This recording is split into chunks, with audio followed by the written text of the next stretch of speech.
Caleb had lived alone with his little daughter Emily for almost 3 years, ever since his wife passed away. Their small cabin stood at the edge of a quiet valley, where pine trees whispered whenever the wind moved through them. Life was simple, but difficult. Caleb worked long hours cutting wood, fixing fences, mending tools, raising a few animals, and taking care of Emily the best he could. Some days he felt strong, but other days he felt the weight of loneliness pressing on him like an old, heavy coat. He tried to hide those feelings from Emily, but she was a smart child, and always knew when her father was tired or sad. On one cold evening, a storm rolled into the valley. Dark clouds gathered like a thick blanket over the sky, and strong winds pushed against the cabin walls. Caleb had just finished bringing in more firewood when he heard the first loud crack of thunder. Emily clung to his leg, frightened by the sudden noise, and he lifted her into his arms, promising that the storm would pass. He set her down near the fireplace, wrapped her in a warm blanket, and began preparing a simple supper. The wind howled, and the trees outside bent under the pressure. Caleb checked the door twice to make sure it was secure. He didn't expect any visitor on a night like this. Most people stayed indoors when storms came, and their cabin was far from the main trail anyway. But just as Caleb placed a pot on the fire, there came a soft knock on the door. He froze. Emily looked up at him with wide eyes. Another knock followed, a little louder this time, but still gentle. Caleb moved toward the door slowly, unsure of who could be outside in such terrible weather. He opened the door halfway, keeping his weight firm in case he needed to close it quickly. Standing there was a woman, an Apache woman drenched from head to toe. Her dark hair clung to her cheeks, rain dripped from her clothes, and she held a small cloth bundle close to her chest. Her eyes looked tired, scared, and full of something Caleb could not name. She did not step inside. She simply looked at him with respect and lowered her gaze. "Please," she said softly. "Only for one night. I need a place to rest. I will leave by sunrise." Her voice trembled. Not from fear alone, but from exhaustion. Caleb could see that she had been walking for long hours, maybe days. He also noticed a bruise on her arm that she tried to hide under the edge of her shawl. He hesitated. The tension between settlers and Apache people had been high lately. Some ranchers blamed the tribe for stolen animals. Traders complained about stolen goods. Caleb knew that not all stories were true. But fear traveled fast, and many families kept their distance from the Apache, out of habit or misunderstanding. Still, he could not ignore a woman standing alone in a storm, soaking wet and shivering. He stepped aside and gently motioned for her to enter. "Come in." "You'll get sick out there," he said. She nodded once in gratitude and walked inside slowly, as if expecting to be turned away at any moment. Emily peeked from behind her blanket. When she saw the woman, she grew curious instead of scared. Caleb closed the door firmly against the storm and then guided the woman closer to the fire. "You can put your things there," he told her, pointing to a small bench. "Sit by the fire and warm up." The woman obeyed quietly. She sat near the flames, holding her hands out to catch the warmth. Emily slipped off the blanket and inched closer, her big eyes studying the stranger. The woman smiled gently, though she looked tired. "What is your name?" Emily asked, innocent as always. The woman's smile widened a little. "Naya," she said. "And you?" "Emily." Caleb watched them interact. There was a softness in Naya's eyes when she looked at Emily, a natural kindness that reminded him of his wife, not in the way of replacing her, but in the way of someone who understood children and carried compassion in her heart. Caleb prepared bowls of stew and handed one to Naya. She accepted it with both hands, whispering a quiet, "Thank you." She ate slowly, as if savoring every bite. Caleb realized then that she might not have eaten properly in days. As they ate, Caleb asked carefully, "Were you traveling alone in this storm?" Naya nodded. "I did not plan to be caught in it. I was moving fast, trying to reach safer ground. He sensed she was choosing her words with caution. He didn't push further. Emily, however, was full of questions. Where is your home? Do you have a family? Why are you traveling? Emily, Caleb said gently. Let her rest. Naya placed a gentle hand on Emily's shoulder. It's all right, she said quietly. I lost my husband. I have no home now. I walked to find my sister. Emily's face softened with sympathy. I'm sorry. Thank you, little one, Naya whispered. Later, when the meal was done and dishes cleaned, Caleb stepped outside to check the animals. The rain had calmed a little, though thunder still echoed in the distance. He couldn't shake the feeling that something was unusual about Naya. She seemed scared of more than just the storm. When he returned, he found her picking up the broken wooden chair that had been lying in the corner for months. She was quietly fixing its loose leg, using a small knife blade and some twine from her bundle. You don't have to do that, Caleb said. She looked up at him gently. You gave me shelter. I want to help in any small way. He had no words.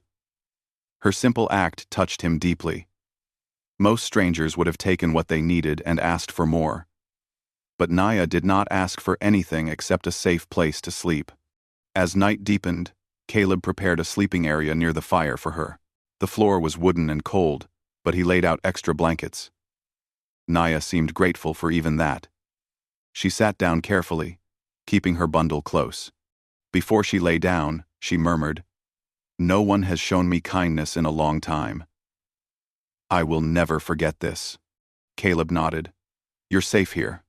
After Emily went to sleep, Caleb sat for a while watching the fire burn low. He tried to read Naya's expression. She looked calmer now, but there was still a shadow of fear in her eyes, something she hadn't spoken about yet. She closed her eyes slowly, exhaustion pulling her into sleep.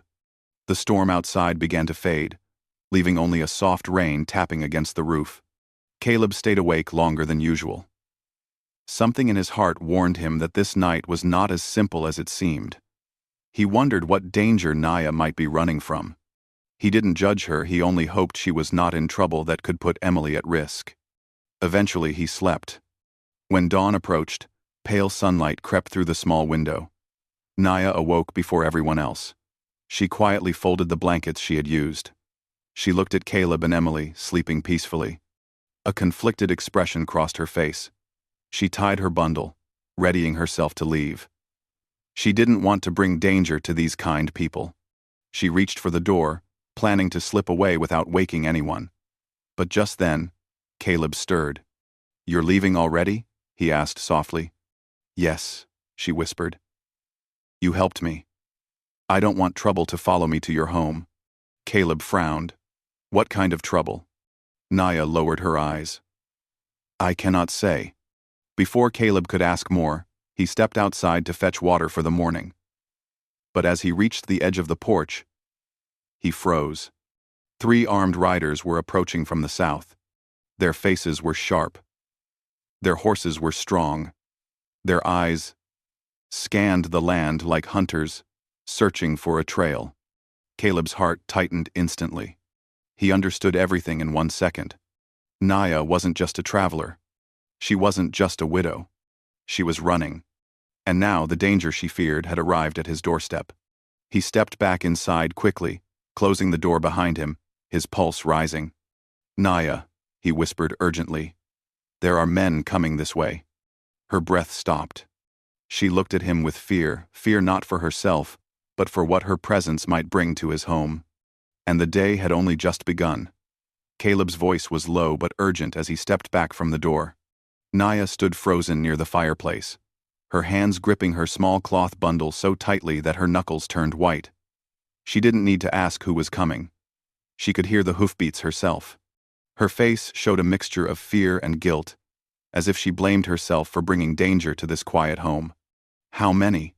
She whispered. 3 men, Caleb replied. Armed. They look like trackers or bounty hunters. Naya closed her eyes for a brief moment.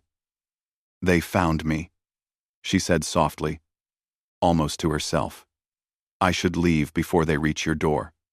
Naya, you can't go out there, Caleb said. They'll see you the moment you step outside. Naya shook her head. If I stay, they will threaten you. They will search your home. They will question your daughter. I cannot let that happen. Emily, still half asleep, rubbed her eyes and walked toward them. Papa, what's wrong? Caleb knelt beside her and gently placed a hand on her head. Nothing, sweetheart. Stay near the back room for now. All right? Emily nodded slowly, trusting her father, though her little face showed confusion. Caleb rose to his feet and looked at Naya. Go into the back corner, behind the wood stack. Stay quiet. I'll deal with them. But, no arguments, he said firmly. I won't let anyone take you. His voice had a calm strength that surprised even Naya. She hesitated only for a moment before moving toward the wooden crates and tools stacked near the back wall. She hid herself as best as she could, crouching low. Her heart beat so fast she could barely breathe. The riders reached the cabin. Caleb heard the horses slow down, hooves crunching on the wet ground. A loud knock shook the door. Caleb took a deep breath and opened it halfway. A tall man with a rough beard stared at him. Behind him stood two others, both holding rifles loosely at their sides. The tall man spoke first. Morning, he said in a stiff tone. We're looking for an Apache woman who escaped custody last night. We were told she might have passed through this area. Caleb's jaw tightened. The man's words sounded official, but something in his eyes did not match the calm expression he tried to wear. I haven't seen anyone, Caleb replied. The man narrowed his eyes slightly. You live here with your daughter, right? Just the two of you? That's right. No visitors? No one passing by during the storm? Caleb kept his voice steady. People avoid traveling in storms. You know that. One of the other men stepped closer and glanced around the yard. There are footprints near your barn. Caleb didn't even look. Those are mine. The man smirked. Pretty small. For a grown man. Caleb's heart thudded, but he didn't move an inch. My daughter was feeding the chickens yesterday before the storm. Maybe they're hers. The tall man tapped his fingers against the butt of his holster impatiently. Mind if we take a look inside? Just to be sure. Yes, Caleb said simply. The man blinked, surprised. Yes, meaning, you mind? Or, yes, meaning, we can look. I mind, Caleb answered. No one enters my home unless invited. The tall man shifted his weight. His voice grew colder. We're chasing a fugitive. This isn't a friendly visit. Step aside. Caleb's hand remained on the door, but his stance hardened. My daughter is inside. She's already scared by the storm. I won't have armed strangers walking in and frightening her more. The man stared at him, clearly annoyed, maybe even impressed. Finally, he said, If we find out you're hiding her, there will be consequences. Caleb didn't break eye contact. If she were dangerous, she wouldn't be alone, walking in a storm, holding nothing but a small bundle. You know that. The man's expression cracked for a moment, revealing frustration. He signaled to the others to step back. We will search the area, he said. If you see her, report it. Caleb nodded once. I will. The men turned their horses and rode off, though their glances over their shoulders showed they weren't fully convinced. They rode toward the trees, scanning the ground for tracks. When they were finally far enough away, Caleb closed the door and let out the breath he had been holding. His legs felt heavy, but he stayed strong. Emily ran toward him and hugged his leg. Papa, those men sounded mean, she said quietly. Caleb stroked her hair. It's all right, sweetheart. They're gone now. Naya slowly rose from her hiding place, her hands trembling. Her eyes filled with tears, not of fear this time, but of deep gratitude. You could have been hurt because of me, she said softly. Why did you protect me? You don't even know me. Caleb looked at her calmly. I don't need to know every detail to understand when someone is running from something wrong. Your eyes tell the truth. Naya covered her mouth with her hand, overwhelmed. Thank you, she whispered. Thank you more than I can ever say. Caleb offered her a cup of water, and she held it tightly, as if grounding herself. Emily approached and gently touched Naya's arm. They're gone now, Emily said sweetly. You can breathe. Naya smiled through her tears. You are very kind, little one. For the next hour, no one spoke much. Caleb watched the forest through the window, making sure the riders didn't return. Naya helped Emily tidy the small room to distract her own fears. The cabin felt different now, tenser, yet warmer at the same time. By midday, the rain had stopped completely. A quiet calm settled over the land. Naya stepped outside with Caleb to check the sky. She wrapped her shawl tighter around her shoulders.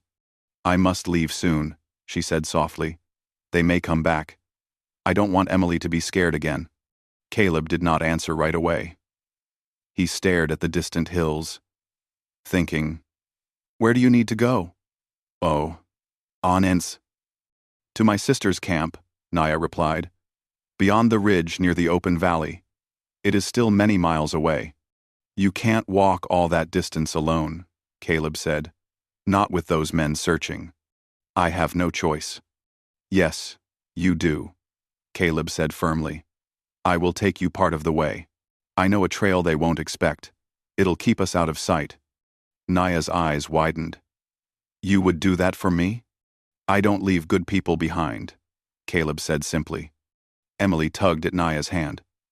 Will you come back someday? Naya smiled softly and touched the little girl's cheek.